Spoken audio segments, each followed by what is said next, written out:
Rien que le programme, tout le programme.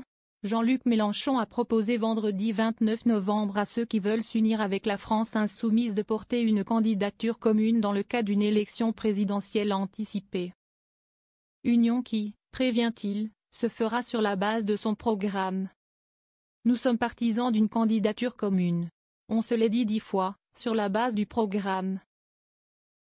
Et comme nous irons avec le programme, eh bien, vient qui veut, il est bienvenu, a lancé le chef de file de LFI, qui souhaite la démission du président Emmanuel Macron et espère ainsi l'organisation d'une élection présidentielle anticipée. Le dirigeant, déjà candidat 3 fois à la présidentielle, a proposé une offre fédérative à ceux qui veulent rejoindre LFI pour porter une candidature commune à l'élection présidentielle. La comédie qui consiste à venir à chaque élection prendre des circonscriptions et grignoter le programme est terminée, a-t-il prévenu. Une mise en garde alors qu'à l'été 2024, la déclaration de Jean-Luc Mélenchon, qui réclamait qu'un éventuel Premier ministre de gauche s'engage à appliquer rien que le programme, tout le programme, avait fait apparaître des frictions avec les autres partis de l'Alliance. Nous avons compris que le Parti communiste ne veut plus de nous, nous avons compris que la droite du Parti socialiste ne veut plus et nous refusons de faire chemin avec des gens qui nous insultent en cours de route, a ajouté Jean-Luc Mélenchon lors d'un discours devant des militants à Paris. Quel chemin en cas de censure? Alors que la menace d'une censure plane sur le gouvernement Barnier, les différents partis de gauche ne semblent pas d'accord sur la direction à suivre.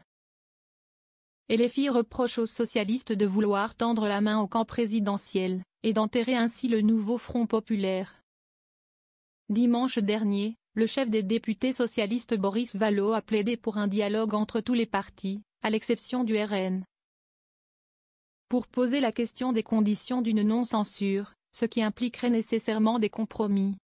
Fin octobre, le patron du Parti communiste Fabien Roussel, qui a perdu son siège de député du Nord en juin, a fait valoir que s'il devait se représenter, ce ne serait pas dans une alliance avec LFI. En 2022, les différentes candidatures à gauche lors de la présidentielle avaient diminué les chances de Jean-Luc Mélenchon d'accéder au second tour de l'élection présidentielle.